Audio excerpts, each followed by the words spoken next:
Salut tout le monde, c'est Chloé Rousseau. Bienvenue sur ma chaîne où l'on parle d'économie domestique, de nettoyage, de propreté de la maison et d'élimination des tâches. Pensez à vous abonner pour ne rien manquer.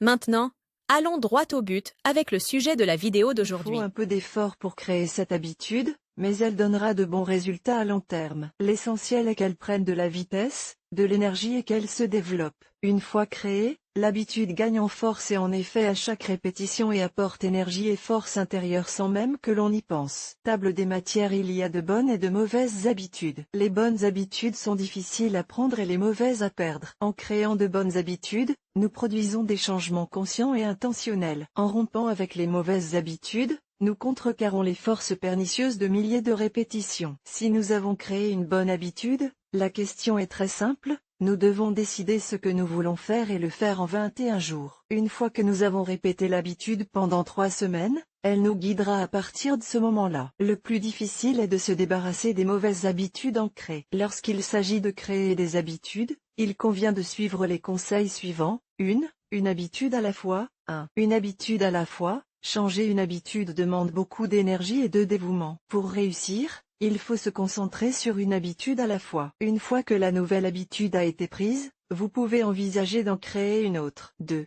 Le train des habitudes. Lorsque l'on crée de nouvelles habitudes qui s'intègrent à celles que l'on a déjà, il faut les rendre facilement adaptables. 3.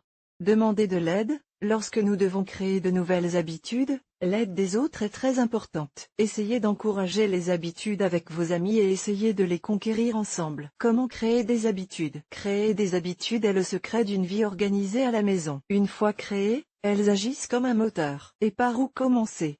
Tout d'abord, nous devons prendre l'habitude de ranger notre maison. Nous passerons en revue notre liste de choses à faire tous les jours, le matin et le soir. Cela nous aidera à nous organiser chaque jour. Nous consacrerons 45 secondes à la mise en place des draps et de la couette pour commencer la journée de manière organisée. En outre, nous consacrerons 20 minutes à nos soins personnels, soit le matin, soit le soir. Cela nous donnera confiance en nous. Le soir, nous préparons les vêtements du lendemain, la table et ce dont nous avons besoin pour le petit déjeuner. Nous débarrassons la table, nettoyons la cuisine et faisons la vaisselle.